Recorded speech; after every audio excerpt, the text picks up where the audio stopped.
Okay, good. Okay, so did I start the right one? Yeah, Yes. I did. I did. Okay. All right. What I did was after the last Zoom session we had, I put out a survey online, mostly to people who were doing 52 frames, just asking them about if they used AI in their photography and so on. And I'm going to do the AI program for the Camera Club in a couple of weeks, and you'll probably see this again. But most people in the survey did say they used AI in their photography workflow. Um, Does and does Topaz count in that workflow? yes, and on this next graph, you'll notice that most of it, the biggest use was probably sky replacement and image enhancement, which is, pretty much what most of the applications are doing. Image recognition, I just started using that quite a bit for removing backgrounds and so on. And some people said they did all of the above, background replacement and so on. So, and then I asked how the AI is helping their workflow and how it affects their output. Most people, efficiency. Yeah, it really does save some time. Image quality, and I was kind of surprised with the creativity. But if you're talking, strictly photography as opposed to AI, yeah, the creativity would be a little bit lower. So. Then I asked, do you think AI in photography is helpful or harmful? I'm having a horse night tonight here. Most people thought it was helpful. A few people thought it was harmful. And if anybody has any comments as we talk here, just jump right in. So, could AI replace human photographers in the future? Most people say no. And I pretty much agree with that. So. And do you think AI can be trusted to make creative decisions in photography? Again, most people said no. So, and you think there should be regulations or guidelines in place for AI in photography? Most people said yes. And we'll talk more about that on the program at the Camera Club.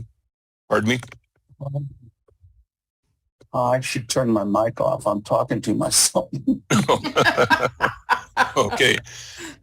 And most people wouldn't be willing to pay more for AI-powered tools in photography. I guess they'd rather buy lenses, right? So anyway, that was kind of fun. And of course, the 52 Frames group is from pretty much all over the world. So I got some good responses, a lot of good comments also. So, okay. And last month's challenge was then to put together images using some form of AI, whatever people chose. So we'll just kind of go through these and then hop on to the next thing.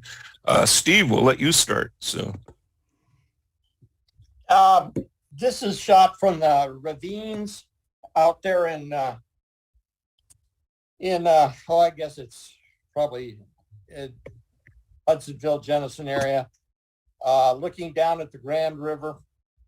And I was just down there and I was looking at this picture and I thought, wouldn't it be strange if the Grand River that was flowing through the Grand Valley wasn't water anymore, but was red hot lava.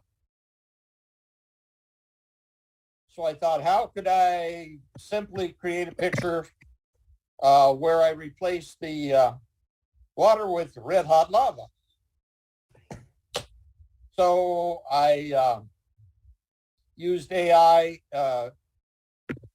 features in the Lightroom Photoshop thing where allows you to select different things, select objects, select skies, select this, that, and the other thing. And I was able to select the water. And then I just overlaid that over a rather dramatic sunset out my back door. And I saturated that and turned the brightness down a little bit, and it kind of passed for red hot lava. So it was a simplistic, silly little application of some AI that is we use every day nowadays in some of these programs, and don't even think about it anymore. And yet it's there, it's powerful, and it allows us to do things that took forever before in minutes. Okay, great. Thank you, Steve. Okay, these are a couple of things I did, and these were done in Deep Dream Generator, which is an online application. And the one in the center and the one at the left, the one at the left was the actual photo. And I know Becky Humes in the club uses this quite a bit, where you can just take a particular image and then overlay some other image with it. So it's, again, just a form of AI. That one's pretty far out. And that actual starting image was something I used in 52 frames. Was the mushroom actually on your shirt? Yes. Okay. Yeah. I bought that at Hippie Fest a few years ago. Oh, So, okay. and the headband, we were talking about Africa. The headband is something I bought in Africa when I was in Ghana several years ago. So, but that's one form of AI, of course, where you can use an actual photo and then superimpose another photo basically over top of it. The one on the right is the little guy sitting in the chair there is actually my dad, was my dad.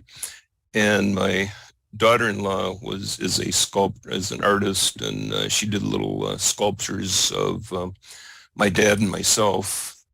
So that was just an actual image I took and ran it through, I think, Topaz to get that effect. And then the background is actually an AI created background. I just said show or create an image of an old house with a fireplace with a picture above the fireplace. The image in the fireplace was something I took at an antique shop a couple weeks ago and just kind of popped that in. And then the best dad is again, a little statue that I had laying around that I took a picture of. And the table is something that Becky Humes loaned me, and I superimposed that into it. So just basically a composite, but the background was all AI created. So, okay, Joan. Oh, yes. I fed some, I forgot what program it is. What did Facetune, it says. Yeah, Facetune, right up there. And they ask you to submit 8 or 9 pictures that I had on my phone. And I think my favorite one is what I'll be wearing next is a pink and blue hair. So it's interesting how they did the characteristics, and sometimes I saw it, sometimes I didn't. But I think that's what my friends were interested in, seeing themselves in AI. And I haven't really used it in any of my photos. And I guess when you submit to 52 frames, they don't accept AI generated pictures. Yeah, correct. Yeah. Okay. In case I got any funny ideas. Here's some. Well, the way I really look kind of is like in that pink jacket and turtleneck. My hair's not like that, but that's my face. Okay. there you go.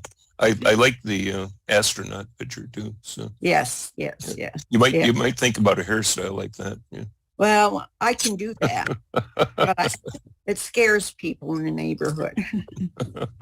Little hair gel will do it. And is that a phone app that you're using then? Yes. Yeah. Okay. Yeah. Just on the phone. Yeah, there's lots of fun ones like that. So Yeah, and it was just fun. That looks like, So how did, you just uploaded your picture yeah. And then, and then you said I said nothing. They took over. it took over and created all of these different. There's many more, but very goofy. So anyway, it was just kind of a fun thing to do. I haven't really used it to replace skies or anything with it. Okay. Need more hours in the day.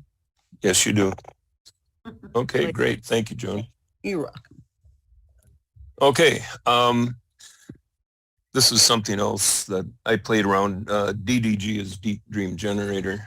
And the top two were done with Deep Dream. And the prompt I put in, this is strictly all AI, no original photo at all. Really? I said I wanted a scene from Nova Scotia, which I want to get back to, but after the hurricane, probably all the cool stuff is gone. I don't know. But, anyway, Nova Scotia fishing shed at sunset with seagulls. Seagulls are in honor of Randy Nyhoff. So with So that, it didn't recognize it if you put Randy birds in. I know it. So the one on the left was the first iteration of it, and then in Deep Dream Generator you can say regenerate using the same prompt, and that's where the second one came from, the one on the right. The four at the bottom were done with DALL-E, which is another AI. This very same prompt, Nova Scotia fishing shed, sunset seagulls. And I was pretty impressed with how it basically almost gave me the same basic layout for the results. So those are strictly all straight AI, no photo involved or anything. And did you say that DDG was free? Yes, Deep Dream Generator, it's called. Becky Humes has been using it for at least 2 or 3 years, and she's kind of the one who introduced it to me. Originally, it was mainly or strictly the first sort of example I show you, where you'd put a photo in, and then you could superimpose another photo over it of your choice. And then they did go to the straight AI prompts also. So, so that's again no original photo at all, just AI. So Amazing. How do you get it for free? They made me get a subscription. really, it's free. You start out, you get, I guess they're called PowerPoints, or they're points of some sort. And the more you use Deep Dream Generator, the more you get. And they keep rejuvenating. So every time I log in, I have 70 credits, whatever they're called. And depending on what you're doing, you can use anywhere from 10 a time down to 5 a time. But then if you come back in another couple hours, you're back up to your full point. So Larry, did you actually pay? Did you pay money? I did. I mean, I really played with this thing. It's so much fun, but it takes lots and lots of time. Okay. it's not the world's fastest application. Yeah. Just see mine. I sent some in to Russ. Right. They're coming up next, I think. So anyway, I got a couple other examples if you want to see them. okay. So yeah, that's straight AI with no original photos. Richard's not here. This is something he did, and I'm not sure what program he used. But again, I think it was just a standard editing program that uses some AI into it. And it looks like the bottom of my sailboat after a year in the water with the zebra mussels. But okay, Evie. Yep.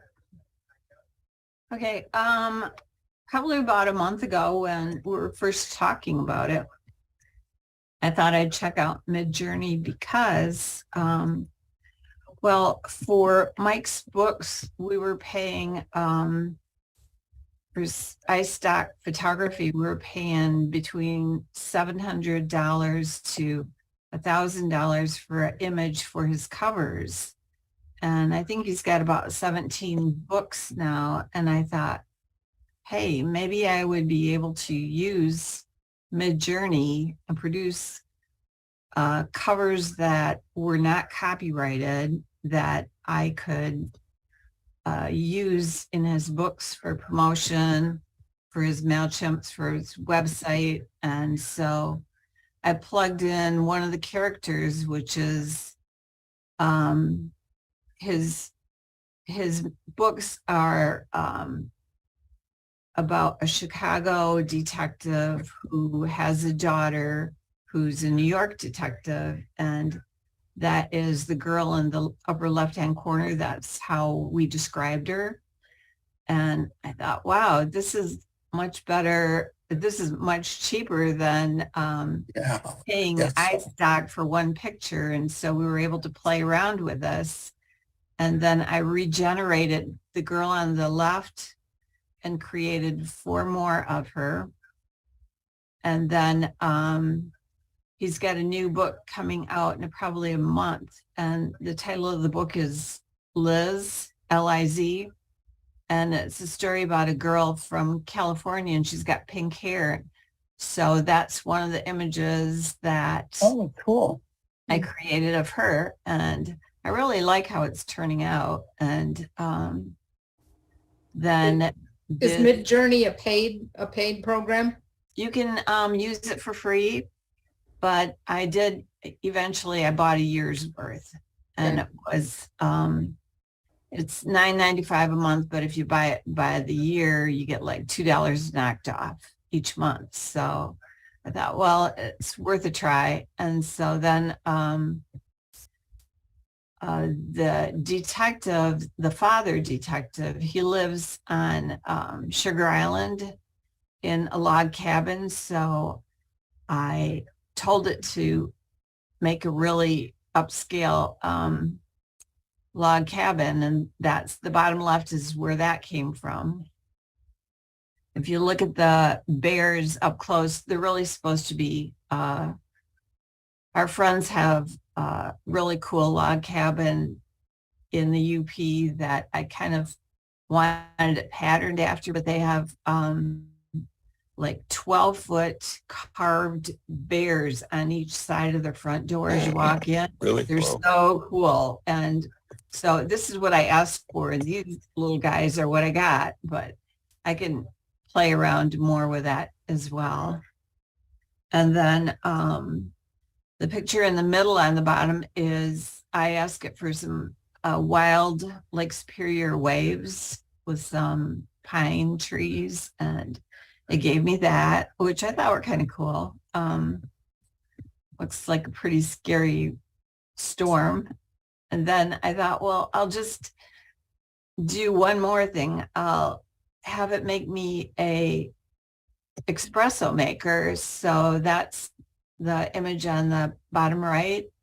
I told him I wanted a steampunk coffee maker, Mhm. and that's what it gave me. And I thought that was just beautiful. It is very much so. I want one. I know. Right. For Christmas, right? Yeah. But also I've been doing a little bit more. It's created some photography logos that are absolutely stunning. So I'll share those another time, or maybe I'll send them to you so you can show them maybe when we talk about AI in the next meeting. But Okay. Yeah. Sounds great. yeah, so that's kind of in a nutshell what I've been playing with. And it does take a long time, and I've watched a lot of YouTubes on it. So Oh, did you? That was helpful, huh? very. I was going to say, Evie is the Midjourney master. I've tried to play with it, and I get frustrated every time I use it. But maybe I should listen to a tutorial, right, Evie? Yeah. Does it work the same or similarly to Deep Dream Generator? I've never Uh, tried that. so I don't know. Basically, yeah. You're typing in prompts for the for the application. So yeah, I would assume it's very similar. You know, the interesting thing is, and we'll talk about it in the program, but there are these little cottage industries popping up now where they sell you prompts that work. Oh, do they really? Oh, nice. Yeah, If there's So- money to be made, somebody will figure Yeah. out a way. I know it. Isn't that the truth? So, okay. Thank you, Evie. You're welcome. Jesus isn't here tonight, but this is a couple of things he did in Deep Dream Generator. So if he were here, we'd let him explain it. But okay, so that was the okay. Let's see. Stop share. Okay, so it's yours. You're on mute, I Larry. think you're on mute. You're on mute, Larry. Yeah, Larry, you're on mute. There, I unmuted. Okay, there you go. Yours are in the program that I'm doing at the Camera Club. Okay. And But I can I- share my screen and show these Sure. to you. Yeah, that would be good. It's a business card thing for the fun of it. And so I like the Deep Dream Generator. I don't know very much about how to use it, but they have you input a picture. So this picture was inputted, and I told it to do it as photorealistic, and I didn't like it. And then I did it as artistic, and that wasn't really very good. But the one that's fantasy. So this is what it made then. It goes like, I don't have to do that, do I? I don't see how to